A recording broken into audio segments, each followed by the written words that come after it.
So there it is, right? Online gaming. Wonderful world, great community, a lot of fun. But it's also a very dangerous arena if you're not careful. And parents, this is why you got to be aware of what your kid is doing online, coach them up, sons and daughters alike. I don't think it's really ever too young if they're online to get them schooled up on these kind of things and made aware. And again, it's a wonderful community. I know people who do it, and the vast majority of it is safe. However, it's also prime hunting ground for predators.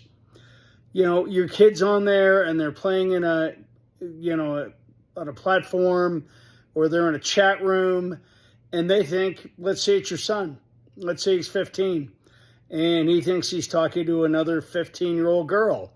She sends her picture. She's beautiful. Oh, my God, she likes me. Maybe the conversation gets sexual in nature, and then the question comes out, hey, if I send you a picture, would you send me one? And again, it could be, just paint a picture, a disgusting old man in some other country pretending to be this 14 or 15-year-old girl.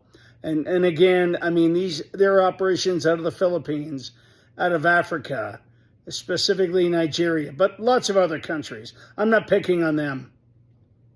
But sure, so you get this picture of what you think is a really pretty 15-year-old girl. You're a boy, and you're thinking with certain parts of your anatomy that can often cause you to make bad choices, and bam, you send a picture back. Next thing you know, maybe you've sent a few more, or they start extorting you right away. These are professionals. It happens all the time. They say, okay, I've got your picture, and through social media, I know who your friends are, who your family are, where you go to school, and if you don't send me XYZ amount of money, I'm going to publish your picture to everyone. And the sad part is that, they take advantage of a underdeveloped brain with hormones going crazy. And, sadly, the worst part of it is that many of these kids end up committing suicide. I don't think the majority do, based on the stats I've seen. And here's the real kicker. If you're extorted as a kid, you're often going to make that payment out of fear, and then they want more. Or they say, send us more pictures, or we are going to publish the one we have, or the few we have. So kids get jammed up. They're faced with being terrified of their parents, being upset with them.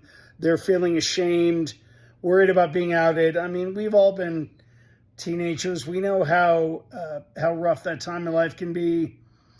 Kids can be cruel. You can get picked on. You're terrified of losing any kind of social status.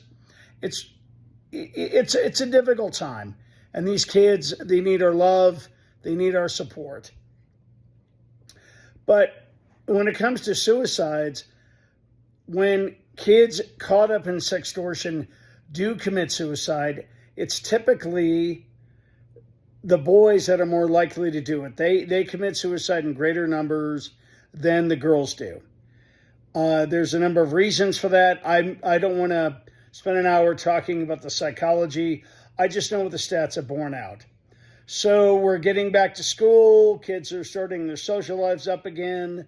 They've had a summer of gaming. It's unlikely, based on the numbers, that your kid is a victim, but many kids are victims, and it's a growing problem. So again, parents, know what your kid's doing. Maybe you limit their game time. You want to know what apps they're actually on and using, and keep that open line of communication. Let them know, hey, if this happens to you, you're a victim. We're not going to be mad at you. We want to help you. And there are ways to get around this.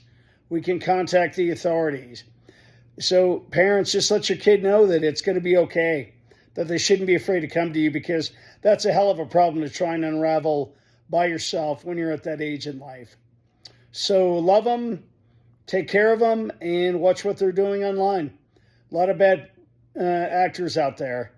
And our children are not for sale, and they're our most precious commodity.